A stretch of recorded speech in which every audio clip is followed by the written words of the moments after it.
संविधान दिवस के अवसर पर माननीय राष्ट्रपति जी द्वारा दिया गया अभिभाषण 100 शब्द प्रति मिनट की स्पीड से। Ready, start. माननीय सांसदगण, संविधान दिवस के ऐतिहासिक अवसर पर आप सबके बीच आकर मुझे हार्दिक प्रसन्नता हो रही है। आज ही के दिन 26 नवंबर 1949 को संविधान सदन के इसी केंद्रीय कक्ष में संविधान सभा के सदस्यों ने भारत के संविधान के निर्माण का कार्य संपन्न किया था। आज ही के दिन उस वर्ष हम भारत के लोगों ने अपने संविधान को अपनाया था।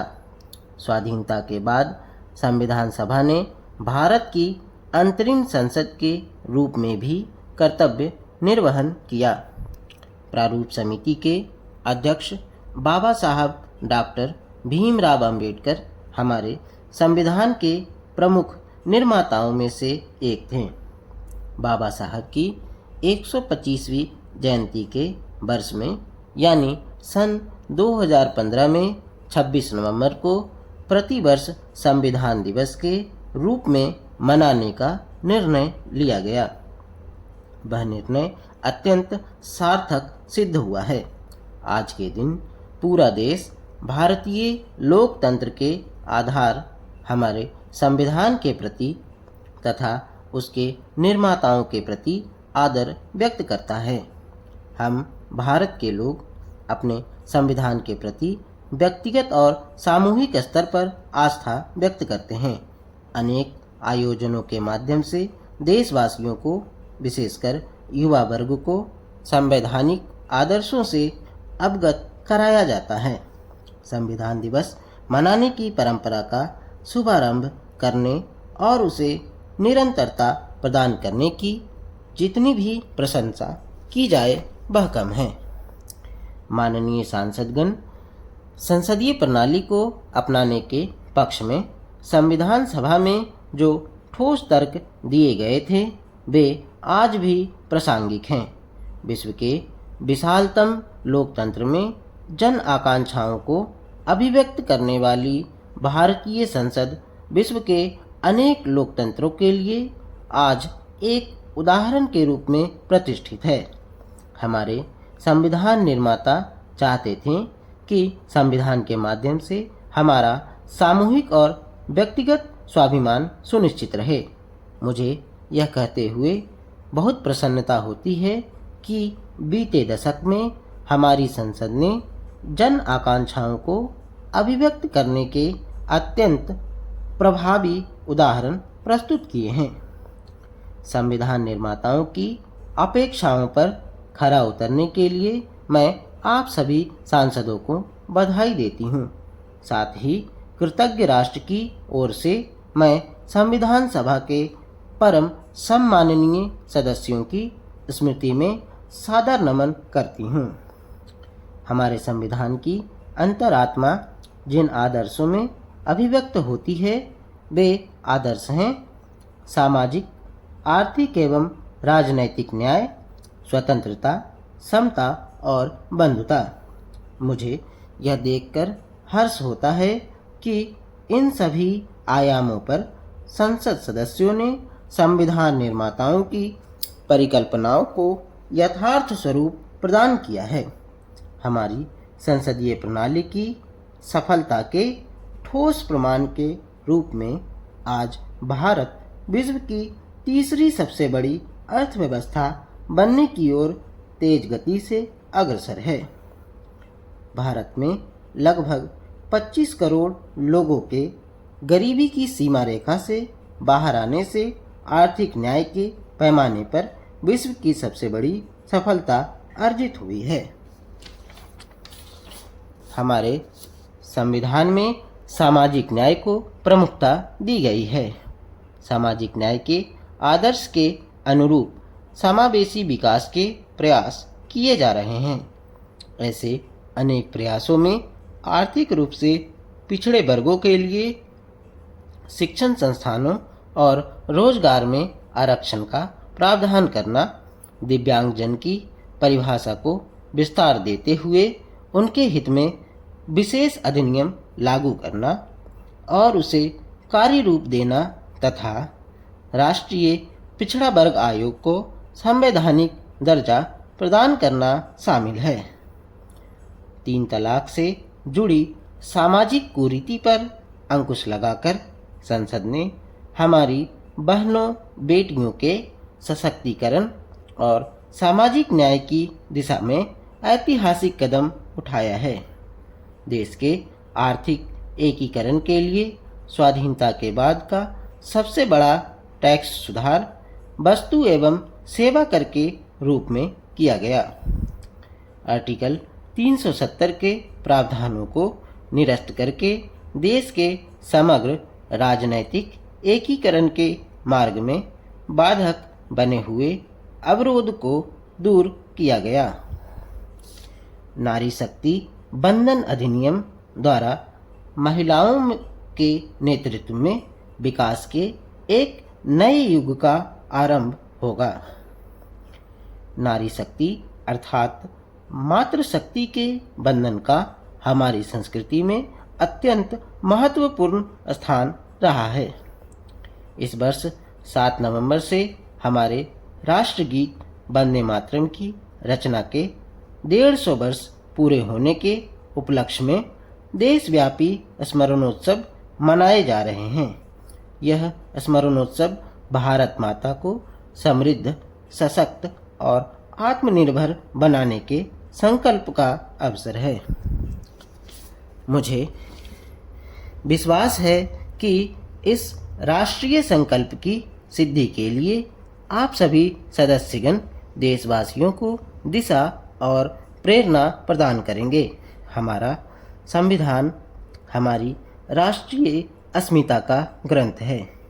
यह हमारी राष्ट्रीय पहचान का ग्रंथ है। यह औपनिवेशिक मानसिकता का परित्याग करके राष्ट्रवादी मानसिकता के साथ देश को आगे बढ़ाने का मार्गदर्शक ग्रंथ है। इसी भावना के अनुरूप सामाजिक और तकनीकी बदलावों को ध्यान में रखते हुए आपराधिक न्याय प्रणाली से जुड़े महत्वपूर्ण अधिनियम लागू किए गए हैं।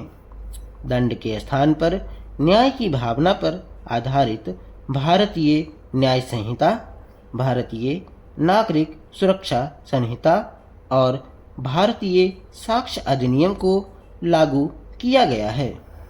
ऐसे अनेक प्रगतिशील विधेयकों को सार्थक विमर्श के बाद पारित करने के लिए मैं संसद सदस्यों की मुक्त कंठ से सराहना करती हूँ। संविधान संशोधन के प्रावधानों के महत्व पर चर्चा करते हुए इस बात को रेखांकित किया गया था कि संविधान में ही ऐसी व्यवस्था होनी चाहिए जिसके बल पर भावी पीढ़ियां आवश्यकतानुसार समयानुकूल संशोधन कर सकें। इस प्रकार संविधान निर्माताओं ने हमारे संविधान को गतिशीलता और जीवंतता प्रदान की। माननीय सांसदगण, हमारे संविधान निर्माताओं ने भारत के लोकतंत्र को संवैधानिक आधार प्रदान करने के साथ साथ हमारी राष्ट्रीय एकता का ताना बाना भी बुना। संविधान निर्माण में अग्रणी भूमिका निभाने के साथ साथ सरदार पटेल ने अनेक रियासतों के विलय का महान कार्य करके भारत की एकता को नया स्वरूप दिया। इस वर्ष सरदार पटेल की 150वीं जयंती देशवासियों ने मनाई। उनकी 150वीं जयंती के उपलक्ष्य में पिछले वर्ष से आगामी वर्ष तक चलने वाले कार्यक्रमों के माध्यम से देशवासी राष्ट्रीय एकता तथा गौरव के आदर्शों से जुड़ेंगे। हमारी संसद हमारे राष्ट्र का प्रतिबिंब है। लौह पुरुष सरदार वल्लभ भाई पटेल के आदर्शों को प्रसारित करने तथा कार्य रूप देने में आप सबका योगदान महत्वपूर्ण है। जन अभिव्यक्ति को परिलक्षित करने वाली हमारी संसदीय प्रणाली विभिन्न आयामों पर और अधिक मजबूत होती गई है। वयस्क मताधिकार का प्रावधान करके हमारे संविधान द्वारा जनता के विवेक पर जो आस्था व्यक्त की गई है, उसकी सफलता की विश्व के अन्य अनेक देशों में सराहना की जाती है। पिछले कुछ वर्षों के दौरान महिला मतदाताओं द्वारा बढ़ चढ़कर मतदान करना हमारी लोकतांत्रिक चेतना को विशेष सामाजिक अभिव्यक्ति देता है। महिला, युवा, गरीब, किसान, अनुसूचित जाति और अनुसूचित जनजाति समुदाय के हमारे देशवासी, मध्यम वर्ग तथा नव मध्यम वर्ग के लोग हमारी लोकतांत्रिक प्रणाली को पंचायत से संसद तक मजबूती दे रहे हैं। हमारे समावेशी लोकतंत्र में जन जन की भागीदारी को प्रोत्साहित किया जा रहा है।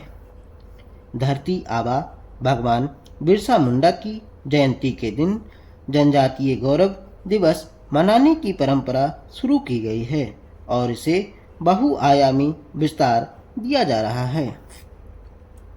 भगवान बिरसा मुंडा की 150वीं जयंती से जुड़े समारोह देश भर में वर्ष पर्यंत आयोजित हुए। विरासत और विकास को जोड़ने वाली जनजातीय परंपराओं का संरक्षण और संवर्धन किया जा रहा है। संवैधानिक आदर्शों में निहित सर्वसमावेशी दृष्टि हमारी शासन व्यवस्था को दिशा प्रदान करती है। हमारे संविधान में निहित नीति निर्देशक तत्व हमारी शासन व्यवस्था के लिए मार्गदर्शन प्रदान करते हैं। संविधान सभा के अध्यक्ष डॉक्टर राजेंद्र प्रसाद ने कहा था कि जो स्वाधीनता हमने प्राप्त की है, उसकी रक्षा करना और उसको बनाए रखना तथा जन साधारण के लिए उसको उपयोगी बनाना उन पर निर्भर करता है जो इस संविधान का क्रियान्वयन करेंगे। यह प्रसन्नता की बात है कि हमारी संसद ने डॉक्टर राजेंद्र प्रसाद की अपेक्षा के अनुरूप राष्ट्रहित में कार्य किया है तथा जन सामान्य के जीवन को बेहतर बनाने के लिए निरंतर प्रयास किए हैं। अंत्योदय की इसी दृष्टि के साथ आधुनिक विकास का समन्वय करके भारत विश्व समुदाय के सम्मुख विकास का एक नया मॉडल प्रस्तुत कर रहा है। विश्व स्तरीय इंफ्रास्ट्रक्चर के विकास से लेकर जन कल्याण की सुविधाओं को 100% लाभार्थियों तक पहुंचाने के प्रयास हमारी राष्ट्रीय प्रगति को अतुलनीय विस्तार देते हैं। संवैधानिक व्यवस्था के अनुसार आगे बढ़ते हुए हमारे देश की कार्यपालिका, विधायिका और न्यायपालिका ने देश के विकास और देशवासियों के जीवन को संबल प्रदान किया है। संसद के दोनों सदनों के सदस्यों ने हमारे देश को आगे बढ़ाने के साथ साथ गहन राजनीतिक चिंतन की स्वस्थ परंपरा विकसित की है। आने वाले कालखंडों में जब विभिन्न लोकतंत्रों और संविधानों का तुलनात्मक अध्ययन किया जाएगा, तब भारतीय लोकतंत्र और संविधान का विवरण स्वर्ण अक्षरों में किया जाएगा। आप सभी सदस्यगण हमारे संविधान और लोकतंत्र की इस गौरवशाली परंपरा के संवाहक भी हैं, निर्माता भी हैं और साक्षी भी हैं। मुझे विश्वास है कि हमारी संसद के दिशा निर्देश में भारत को विकसित राष्ट्र बनाने के संकल्प को अवश्य सिद्ध किया जाएगा। इसी दृढ़ विश्वास के साथ मैं सभी माननीय सदस्यों को संविधान दिवस की पुनः बधाई देती हूँ और सभी देशवासियों के स्वर्णिम भविष्य की कामना करती हूँ। धन्यवाद। जय हिंद, जय भारत।